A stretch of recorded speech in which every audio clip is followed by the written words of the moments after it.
What's good, YouTube? It's Rob back with another video. I'm here to give you my 1 week review or walkthrough of the Galaxy Watch. Now, first off, let me say the last smartwatch I had was the first gen Moto 360. So you know it's been a long time between smartwatches for me. I'm not really heavily into wearables, but when this Galaxy Watch came out, this was too hard to resist. So I decided to dip my toes back into the wearables, and I'm going to get into learning a little bit more about this. And as we go along, maybe you and the viewer of these videos, we can learn a lot together. And for those who know a lot about these type of things, leave your comments down below. Help a brother out. I'm not beyond learning from everybody in the community. Leave some tips and things that can help me, and for those who don't know, from the tips below, maybe I can use them in a video and shout you out. And speaking of shout outs, I want to give a shout out to me Xavier. Now, in my unboxing I did a while ago on the Note 9, he helped me out with some vital information, helped correct a mistake that I made in the video. And I want to shout out me Xavier, man. I really appreciate you leaving that little bit of information down in the comments about the S Pen. And I promised you a shout out, and I'm gonna try to be a little bit man of my word about letting you know that I appreciate you and looking out for the community. Now back to the watch. What I'm trying to do right now, I'm gonna go ahead and walk you through the OS. Some of the ways to maneuver through this phone is using the dial that frames the watch. By making these little turns, I can get into the settings, hit the dial, and you get pretty much a settings that's pretty similar to that you may find on a smartphone. First part, you got your watch faces. You can tick on that. You can see all the watch faces you have loaded up. There's always a settings for watch always on. Now that will constantly keep your face on, the watch face on, without it going to sleep. That can run your battery down pretty fast, so I wouldn't recommend that so much. You can also set up how you want your watch faces to show in the watch face menu, from your most recent to the first one. You can also set an hourly chime. That's good for reminding people about appointments and things of that nature.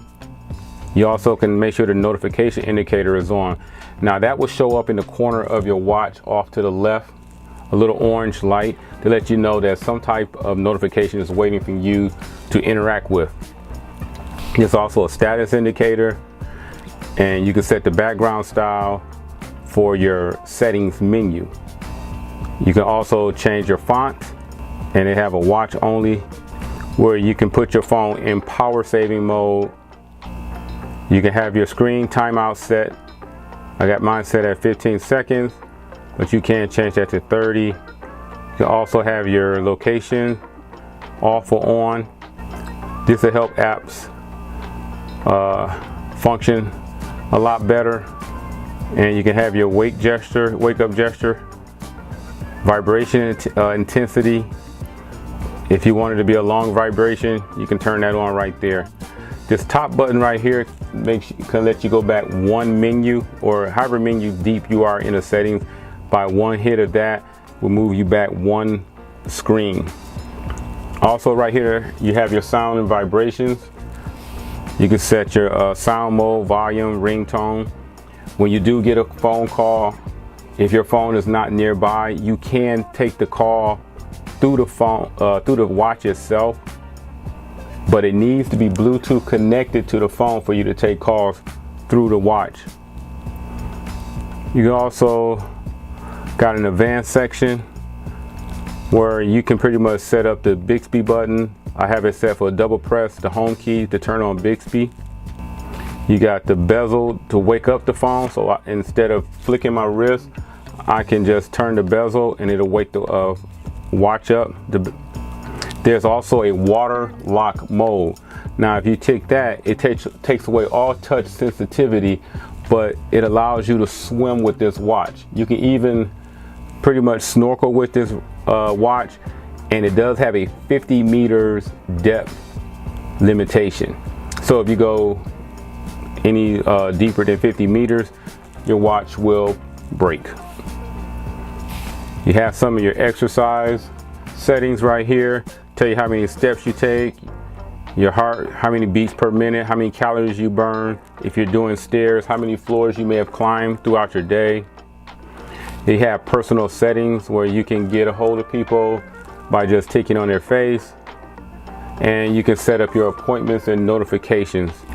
Also, I have a calendar and another measurement. You can measure your stress level.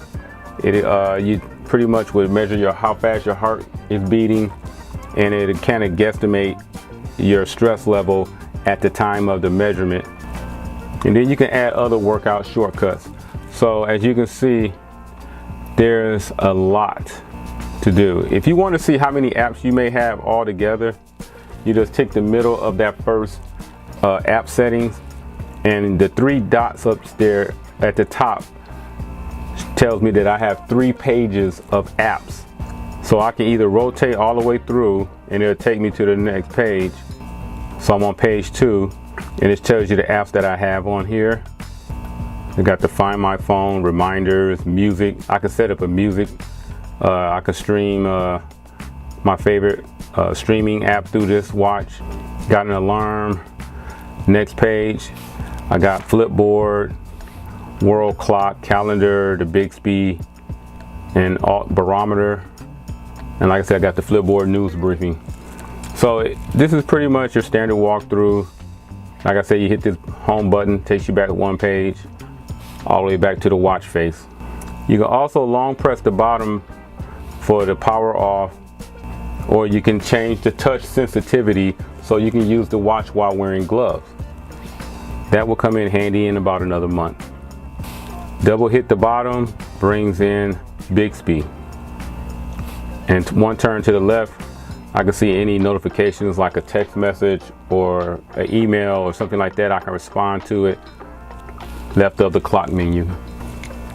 So that's pretty much it with my walkthrough for the Galaxy Watch. And I'm here to give you my opinion about it. If you have, let's say last year's, any smartwatch from Samsung from last year, you can pretty much pass on this. Unless you're a type of person who like to collect smartwatches, then by all means go right ahead and pick this one up. But if the money is kind of tight and you can only afford a smartwatch and have that last you for a couple of years, if you feel like splurging, go for this.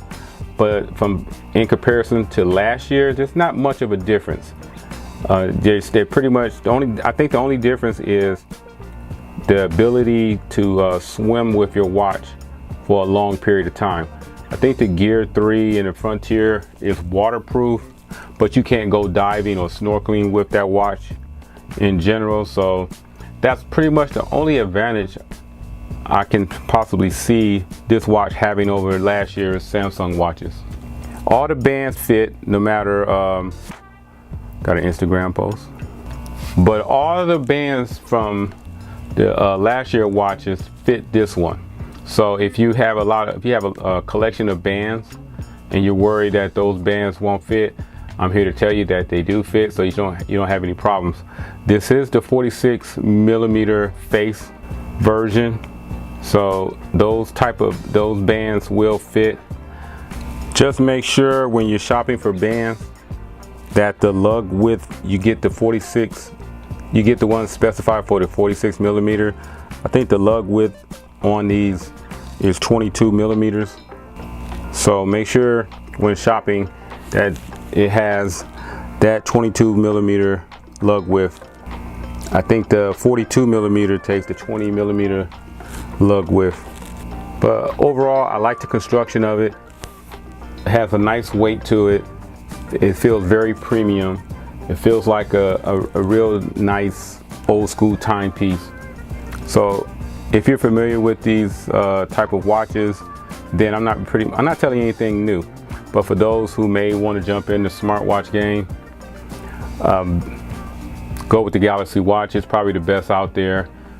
I will go as far as say it could be, from what I've read, and I have not had the experience of it, but from other users, they say this is better than the Apple Watch. Also, this watch is compatible with iOS, so that's another cool thing about it. If you're the kind of person who go between both operating systems, you actually don't have to rush out and get an Apple Watch when this watch can work with both operating systems. That pretty much does it with this walkthrough of the Galaxy Watch. If you have any questions, please leave them down below. If you like this video, please give it a thumbs up. Also, veteran watch users, leave your comments down below. Let me know what I should be trying to do with this watch. Let me know some cool features, and I really appreciate that, because like I said, I'm just getting back into this. Again, don't forget to subscribe, thumbs up. Catch everybody in the next video.